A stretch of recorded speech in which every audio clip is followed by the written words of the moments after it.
You have the best welterweight, going up against clearly the best middleweight.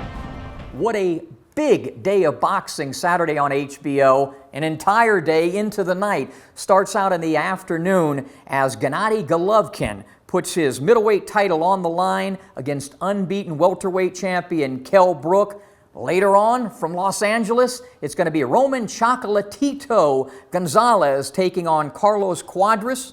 Between these four world champions, 151-0-1 with 122 knockouts. Does it get any better than that? Time to stock up on your Tecate and enjoy a long day of pugilistic action.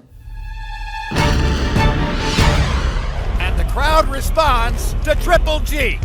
Gennady Golovkin may just be the best fighter on the planet. Here's a guy that had over 300, we don't know how many amateur fights, reported to be well over 300. And as a pro, he's unbeaten. He is just a complete wrecking machine. Power in both hands, not the greatest speed in the world, but just the ability to cut off the ring. The other thing that Golovkin does better than anybody in boxing is punching over and under and, coming up underneath and then coming over the top, especially with that right hand of his that you can't see coming. Again, I also think that he has a good chin. We don't know it because he's never really been hurt, so that's kind of the sign that he has a tremendous chin. Just the subtleties, too, that he does. One of the things he does probably better than anybody else is body punching. I mean, he is a tremendous body puncher.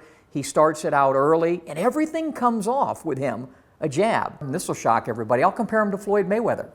What he really does best is think. He thinks inside the squared circle. Floyd does it off a defensive posture. Gennady does it off an offensive posture. In other words, he's thinking about how I'm going to dismantle this guy in front of me, break him down, and take him out. From Sheffield, Kell! In my eyes, the reason Kell Brook is the best welterweight on the planet is he's a guy that possesses all the skills, good size for a welterweight, especially by today's standards. I think he's fought as high as 155 pounds in the past. Good jab, good right hand, good left hook, really nice right uppercut, power in both hands, quick feet. He's a little bit, maybe more puncher-boxer than boxer-puncher because he has a lot of power and he hits with a lot of authority. Usually when he punches, he's punching hard and pretty fast. This will be the 9th time that you have a reigning welterweight champion taking on a reigning middleweight champion, and only 2 times the welterweight has prevailed, and it goes back to the Polo Grounds, 1925, and the toy bulldog, Mickey Walker, battling Harry Greb. Greb got the best of him in the fight. The only time that the welterweight has gotten the best and wrested the title from the middleweight, both times it involved the great Sugar Ray Robinson.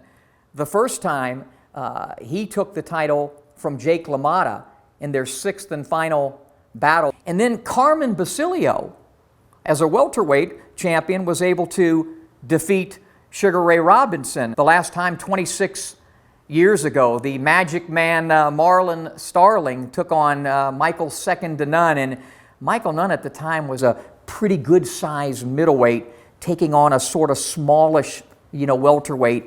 And in the end, size made the difference. And usually in the history of these two weight divisions, size does make a difference. Kell Brook is a big, strong, solid welterweight. I just don't think the overall size will be that big of a difference. In fact, I will almost guarantee that when these two guys walk into that O2 Arena, Kell Brook will be the heavier man by, I would bet, 5 to 10 pounds. I think what Gennady Golovkin has to do to win this fight is simply be himself. Just fight the way he fights. Not get caught up in anything that's going on with the crowd there. Not get caught up with anything that Brook is doing. Just go about your game plan of cutting the distance, taking away the guy's best stuff with your own stuff, and eventually breaking him down and knocking him out. For Kell Brook to be successful on September the 10th, number one, he's going to be before a partisan crowd there, going crazy for him. One of his best attributes in this fight, when Gennady gets on the inside, grab him, tie him up, let the referee break him, and go back to boxing 101. That's his only chance. This fight will be one to really pay attention to early, and it'll be a fun fight to score, I think, or probably a difficult one, because I think Kell Brook, fueled by the momentum of that partisan crowd, is going to get off to a good start. He's a quick-handed fighter. He has quick feet. I think he'll get off to a lead, but I think over time, systematically, Gennady will break him down, beat him up, and stop him. I think he'll knock him out, knock Brook out somewhere after the 9th round, and I think it'll be that right hand over the top that'll be the coup de grace.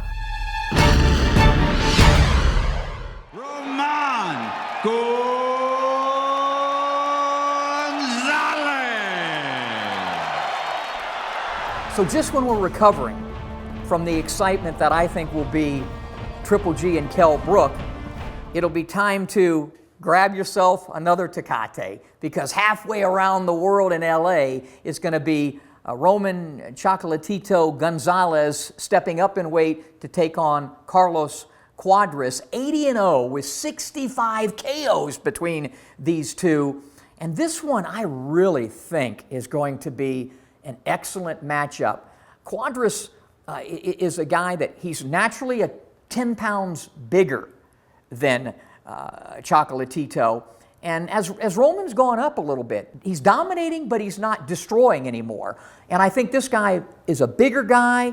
He's quick, he's fast, he's got good movement. He's not a devastating puncher, but I think this will be a really, really close fight. I expect Chocolatito to win it because he's the best fighter maybe on the planet, other than the guy we will have seen earlier. But this will be, I think, Chocolatito's probably his toughest opponent. It's going to be a hell of a fight. So we've got a long Saturday of pugilistic action. We've got Triple G and Brook. Triple G wins the fight, retains his middleweight championship. Later on, we have Chocolatito and Cuadras. I like Chocolatito to remain unblemished. And again, those two, Gennady and Chocolatito, 1-2-2-1, 1-2-2-1, great fighters. Have yourself some Tecate and enjoy the fights, everybody.